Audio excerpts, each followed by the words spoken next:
omusajja afuuse agenda maaso enyiiga kati mu kusooka oli yakubanga essimu n'aganze mukosuuna wano omukubi w'amasimu ku radio yayogeranga amannya ge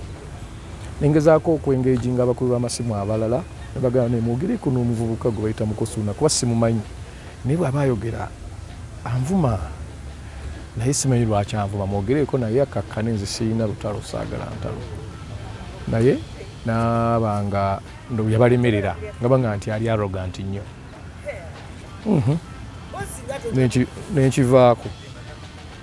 kati bwenenkirika nesooka nkirika kati mu time ya covid awo naasirikamu naye emabega wano covid abadde azzeemu butaate kati omwaka nga mulamba ate nga muzibu nnyo olwo kati ng'aleese enkuba endala akyusa amaloboozi neyeeyita amannya amalala oba tayogera amannya ate kati ng'avuma ne bapresenta luli yavumanga bwewakwatanga ng'avuma Mesaech kati najja n'akakodya akapya n'agamba ndowooza kanfrustrating abapresenters bano kati nga bwakuba ng'agamba mbizigwe bakimutusibyeko emenyi biyimba byeyembwa lererere bigambo bingi n'amaloboozi agamu tugalina kale nga biri very disrespectful awemula aweereza messages eziwemula aweereza kati waliwo omukyala bamuyita Saala Kabenge yamuweereza message nga mbi nnyo ng'amugamba nti Saala engeri erabika okuba ennyimba za Mesaech tolina ssente naye naye embwa yange ebadde eyagalayo omukyala wandizze n'obeerako nayo n'enkuwayo $2,000 alina omukyala omulala gwe yavuma omukyala yali yakafiirwa bbaawe ng'akyali maziga yakuba akayimba ka Mesaech kamuwulire n'amugaa gwe bbaawo ndowooza yafudde talina nakye yakulekedde kati oli mu kukomba simanyi mu kabiina ka Mesaech abadde akozesa ebigambo bingi ebiri nasite munansonyiwa naye okugjayo omulamu ebimu nina okwogera so kati time yatuuse era nabadde nkirese nga ngamba saagala ntalo kati ndowooza nkuze sikyayagala ntalo I want peace naye bapresenters in fact Uncle Abbe Mukibi yasooka okunkubira nangamba Mesaech this is too much who is this person nangamba okay we are going to do what we can as CBS FM tulabe nga tufuna tunoonyereza ani ono tuteeke enamba mu telecom companies batubuulire but now we do something made in Sereko nangamba bantu bangi nga bankubira abapresenters ka time yatuuse nga abantu bapresenters ne balowooza nti oba nga bagamba nti Mesaech alabika ayagala kutuvumisa bamuvuma batya emyaka egyo gyonna ne batuvuma akolawo ki ne baŋŋamba ssebo okolawo ki kirabika oyagala kuvuma so olabika stunt oyagala bakwogereko konze banjogereko nga bampita embizi banvumanga n'abaana bange bawulira nembagamba tekisoboka ne baŋŋamba ekintu nibagamba kati oba tolina kyokolawo ffennaffe tugenda kuva ku nnyimba zo nze ndi muyimbi omulimu gwange kuyimba anything ekitawaanya okuyimba kwange kiba kikyamu definitely mba nina okuvaayo nkole action omukulu nenfuna abapoliisi ne bakola okunoonyereza okuli professional so si kugwira bugwizi era ne reports zonna weeziri nebintu ebiri certified obulungi ennyo ebiraga nti nno omukulu yali akozesa amasimu ga njawulo ng'era omanyi omuntu nga alina emize emitali mirungi naye ne bamunoonyereza abapoliisi ne banoonyereza n'obukugu obw'ekika ekyenjawulo ne bamala ne bamukola ki ne bamufuna kati bamala omufuna okyava nkubira nangamba omanyi omuntu gwayita mukosuuna buli ngeri erinnya ndimanyi naliwulirako nemugamba yes mumanyi oyo yanvumakoko some years back nangamba era yakuvuma nakati bwe tugenza okunoonyereza byonna byonna gwe tukoze eki gwe tufunye onzeke namuwulirako naye mbadde simumiitingangako nga simulabangako nemugamba nyamba onkubire ku kifaananyi ky'omukulu oyo ndabeko bwafaanana ngenza okutunuulira kyovula tutambulira mu bulabe bungi nti omukulu nga feesi ye si mpya ku maaso gange tetubangako bizinesi gye tukola naye nga obeera mu bidongo muno bantu bangi abatusemberera nga ndaba feesi ye si mpya naye nga kale olaba omuntu akusemberera tokimanyi weesesaasesa kumbe yakulinako ki yakulinako omutawaana n'obusungu akozesa bungi so simanyi bamubuuza ensonga nti yalwanirira music wa Uganda Mesaech gwali mu kusuula Mesaech bayimbye nnyo ennyimba zaabwe akooye okuziwulira ziremesa abayimbi abato okuyitawo ye omusango gwavunaana ye mulwanirizi wa ddembe alwana aga nti lwaki Mesaech ennyimba zaabwe zikyavuga ku radio zirina okuvaako kubanga bakaddiye bakulu bavuddeko era ne bamubuuza ne bamugamba nti tuuyo ennyimba z'abantu bangi ezimbu bakamiliyoni baani why Mesaech in particular awo bakimubuuza ng'asirika so to me nze nina ekirowoozo nti oba alina gwakolera ye gwakyaganya okwogera nti oba gundi naye simwinaako mutawaana era mpulira buli okuba nti waliwo omuntu ali mu kkomera mu busibe naye ate bano bayisiza obubi baarasinze baprospatrwa abaani kyomanya nti bapresenters abasinga buli akubye oluyimba lwa Mesaech avumiddwako mu message empandiike SMS oba mu kukuba essimu so kati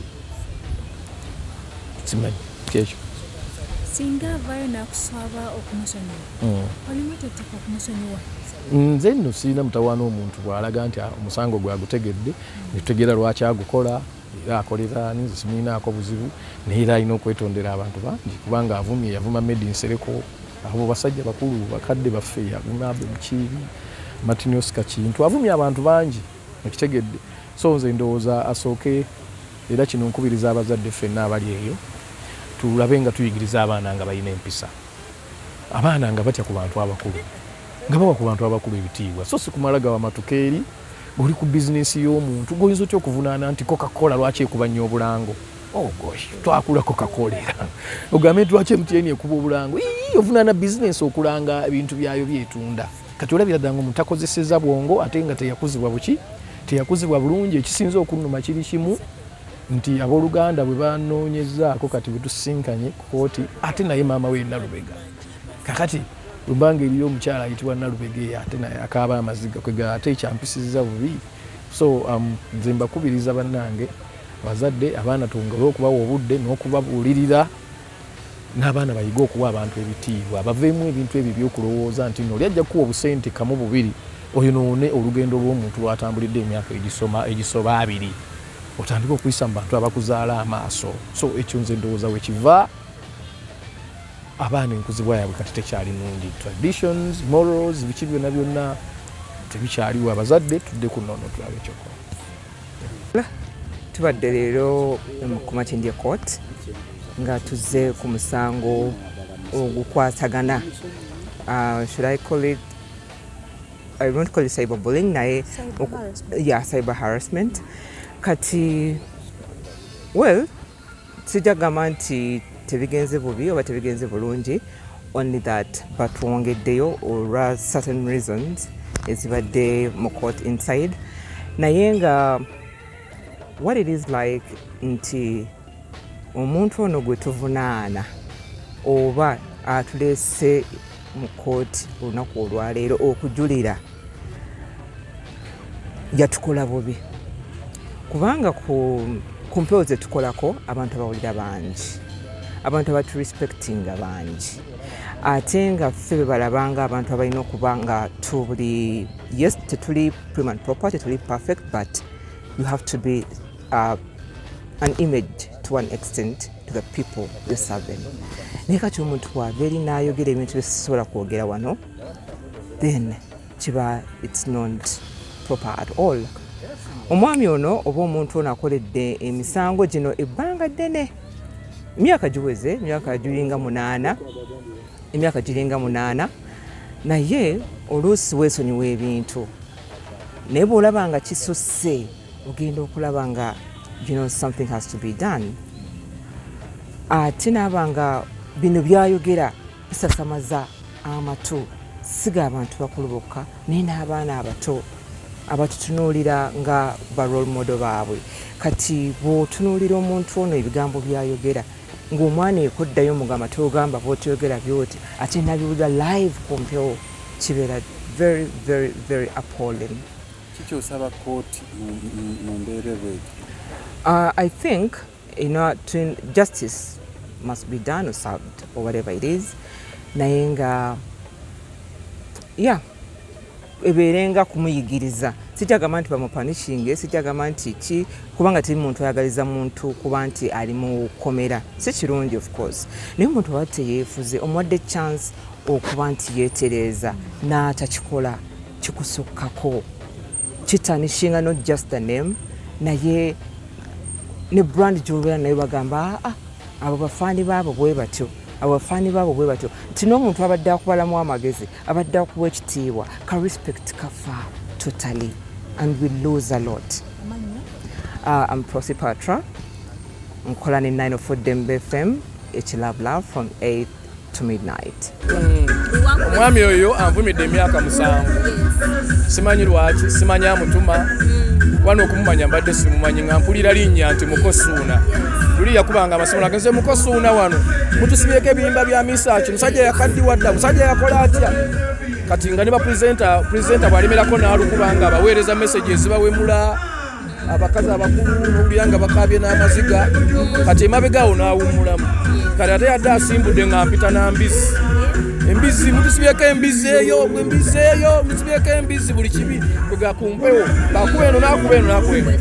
kati nali nzomayo ebyange nsirika nembireka ne ngamba oli ajjakoowa kakati kye nali nkoze nga nsirisi naye ekyanzijeeyo okumunoonya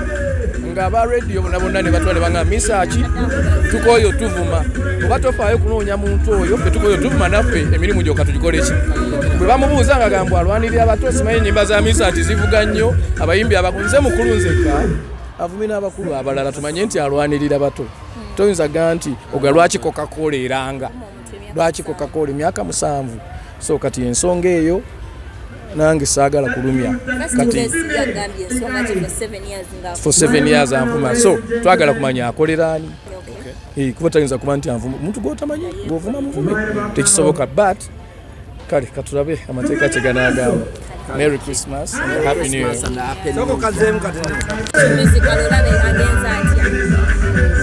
Tisimbi abantu bayimbye ekisobose si kibi twaliza awamu abantu bayimbye buli omwaka bayimbe kyabakoledde ennyimba ennungi ekyo sijja kukola list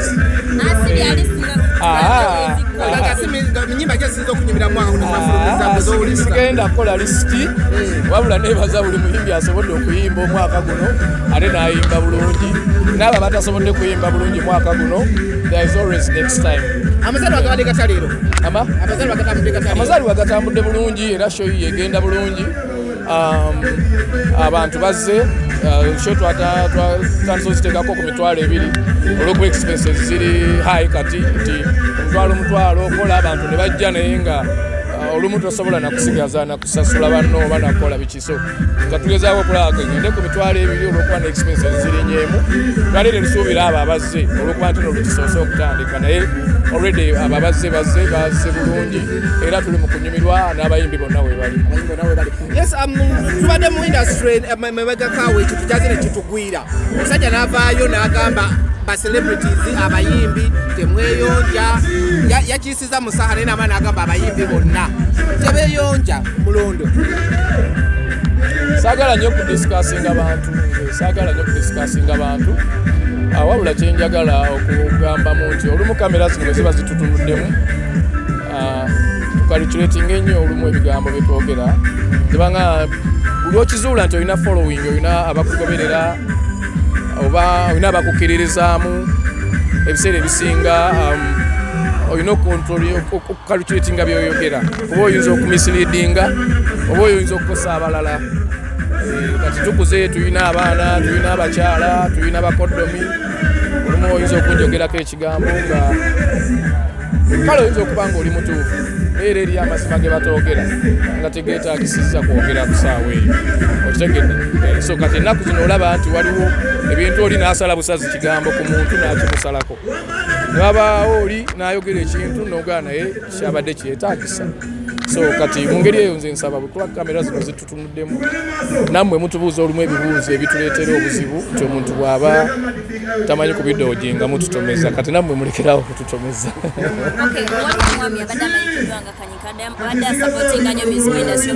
Omwami oyo mbadde mumanyi era nga mwagala nnyo era nga ffe abayimbi twafiiriddwa nnyo kubanga abadde mukwano gw'abantu bangi talina mutawaana ndongo bwetandika n'azina kino obuzina bwe abadde alina obuzina bwe bwazina bambi In fact bangambye jjo nti bambi yali yafuna pressure yafuna strokes nyi kati nga waba akola exercise ebiseera ebisinga adde akola exercise ya naye mukama amuwumuza emirembe byonna ebyamusobako wamusaasira okunyigiriza ennaku zino okuteekawo show ng'eno okubeerawo expenses ziri so and too high kubanga ogenda okugamba nti kati show yino tutandise okuyimba otegedde ogenze mu offices nga 10 nga buli emu esalawo nga buli emu erina obuyinza obugaana okuva nga okuba ekipande kakati ogenda okutuuka nti kati tukola show era ebyera byebituleese okuba tugamba nti oba tukyuse ku muwendo gw'endongo tulabo batunaafisa kuba ffe abamu gwe mulimu gwaffe tutegedde fe oba gwe muli tetuli redde kuguleka tutegedde guno mulimu gwe guweerera abaana baffe byekola tetuli redde kola ki so tusaba bannaffe abakola amateeka oba batuuleeyo ne mututeeseza engeri gye tulina okutambuzaamu mukimanye nti naffe tuli bazadde tuli baana tulina abaana tuli bazadde mwe tujja ekyokulya mwe tusasula bills zaffe mwe tusasula byonna mwe biva kati bwe baba nga batukolera policies kwe tulina okutambula batusaasire be honest akazito kanene kati eri buli muntu ategeka sho akazito kanene naye olwokuba nti oba tolina kyakkola n'oteeka n'otala busatizaala n'ogamba nti kakati mukama gwokola ki gwomanyi kati bwe kikusala otumira muva mu ndongo kisobola kuva ku mulimu gwange ate enyigiriza gye babayigirizamu n'ebisalo bitwala waggulu naye ndongo kuyimba bwe tebakugoba mu ggulu ku nsi okugobako otyo tosobola kuba naye mu ggulu okuyimba kwaliyo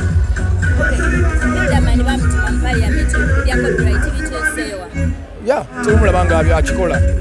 akirwanako mpolampola tusaba abali eyo batuyambeko abalala ne bayimbi bannaffe abali ba artist bannaffe tuyambeko Hildaman ku ebyo kyeyatebolinga oba oliawo kinaatuyamba